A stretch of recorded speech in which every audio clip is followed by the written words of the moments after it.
You know that one statistic that just radicalizes every black person that says that black women are more likely, 3 times to 4 times more likely to die during childbirth than their white counterparts?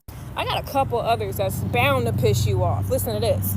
So if you're new to my page, I teach black history. That's important to know because I'm going to reference slavery, and it's not just for nothing. If you're new here, give me a follow. I teach the black history that you probably never learned before. So if you didn't know, black women's reproductive capacity was directly aligned with their ability to produce chattel, or chattel, i.e. the labor force. Meaning black women were only allowed to get pregnant in this country in order to produce slaves to help produce product, which produced money. But when slavery was emancipated, there was no need to have black women having all these babies. So they had to do something. You want to know what the fuck they did? So the treatment of black people wasn't really regulated, specifically in the South, but really all over this fucking country. So much so that over 100,000 black people were forcibly sterilized, meaning hysterectomies, vasectomies, however they wanted, and it was forced. A lot of times it happened in prisons and also mental health institutions. Not to mention, all throughout history, you'll notice that during riots and when the police would brutalize black people, they would intentionally target pregnant black women to kick them in their stomachs. And kicking black women in their stomachs was like an actual thing that they would do to ensure that we aren't able to reproduce. Because you have to control this black race for some reason, instead of minding your fucking business. Anyway.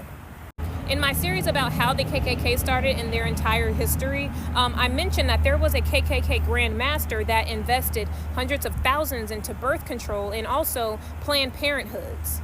He specifically put them in black communities because he felt like the black population needed to be controlled. And there are numerous accounts of a lot of these Planned Parenthoods actually injecting their patients with birth control without them knowing.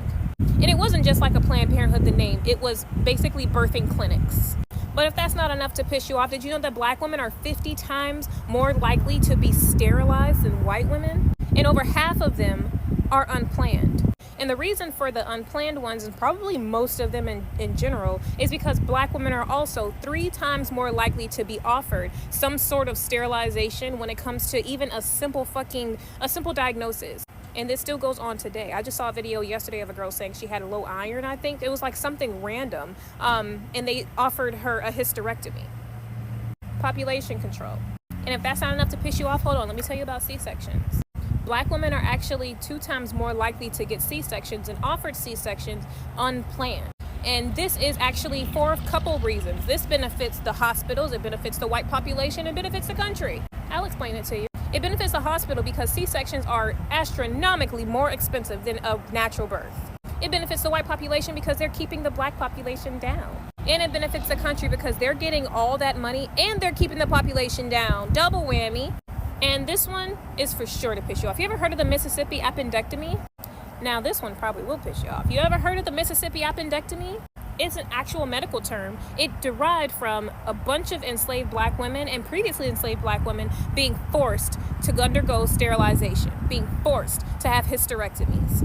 And this is real. Look up Mississippi appendectomy. Now, I didn't even mention the history of all this and how black women were forced to be fucking guinea pigs to these sick-ass white doctors to have some of the medical equipment and procedures that we have today. This is simply just, post-slavery? That's crazy. And we still go through this today. Did you know this? Did you know this? Do you follow me? You should.